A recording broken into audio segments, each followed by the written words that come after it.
Into the Wild, written by John Krakauer, follows the story of Christopher McCandless and his trek across the U.S., Mexico, and ultimately Alaska. This book covers virtually the entire 20th century, but focuses primarily on Chris's journey in the 1980s and 90s. John Krakauer, born in Massachusetts, is an accomplished writer and mountaineer who has written many books, including Into Thin Air, and numerous magazine articles. Krakauer once attempted to climb Mount Everest with 5 other climbers, and it became known as the 1996 Mount Everest disaster because 4 out of the 5 members died during their endeavor. Krakauer's purpose for writing Into the Wild is to provide a biography for McCandless's journey around the country and Mexico to reach his goal of isolating himself from society. Krakauer became obsessed with McCandless's story, finding several parallels between his own life and McCandless's. In trying to understand McCandless, Krakauer also reflects on larger subjects such as the grip wilderness has on the American imagination, the allure high-risk activities hold for young men of a certain mind, and the highly charged bond that exists between fathers and sons. Krakauer, although trying to be impartial throughout the book, is clearly passionate and empathetic towards McCandless.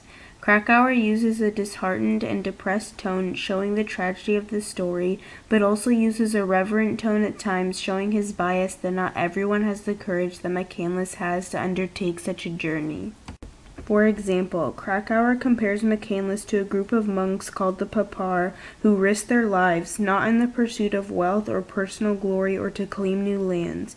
Krakauer states that McCandless is similar to these monks because one is moved by their courage, their reckless innocence, and the urgency of their desire. Page 97.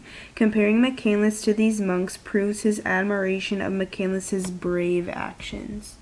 McCandless is the overly ambitious and stubborn main character of this book, born in California but grew up in Annandale, Virginia. Chris was a high achiever in almost everything he did and graduated from Emory University with honors and a 3.72 GPA.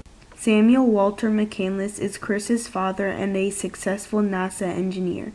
Krakauer describes Walt as a bearded man with longish salt and pepper hair combed straight back from a high forehead.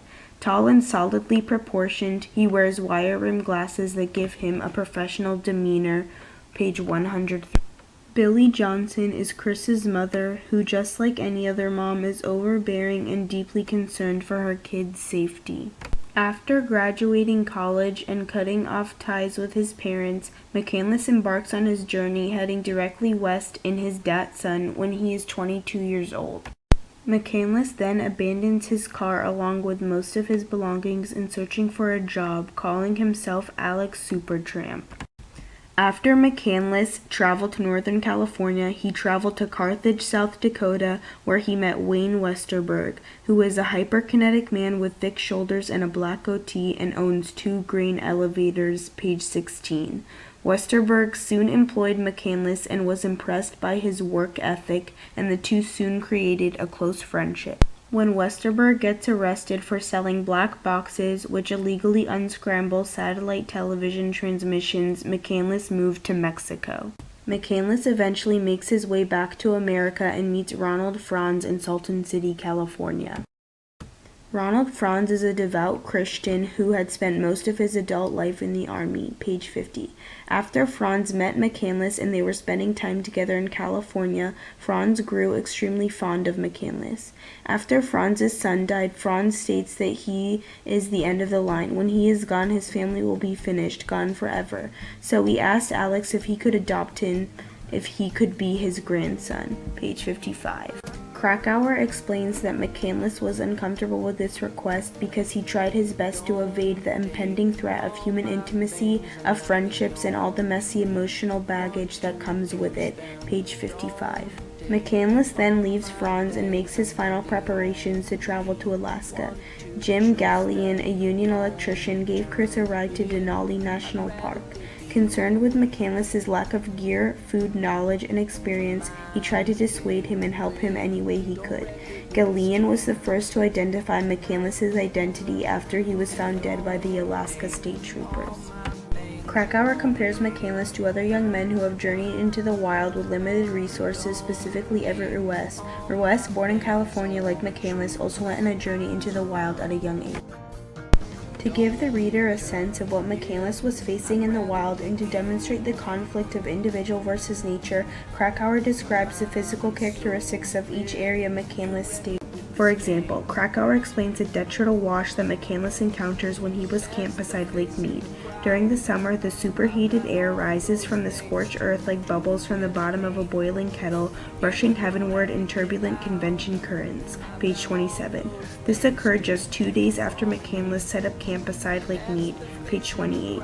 This intense description of the detrital wash gives the reader a vivid image of what McCandless was facing in the detrital valley.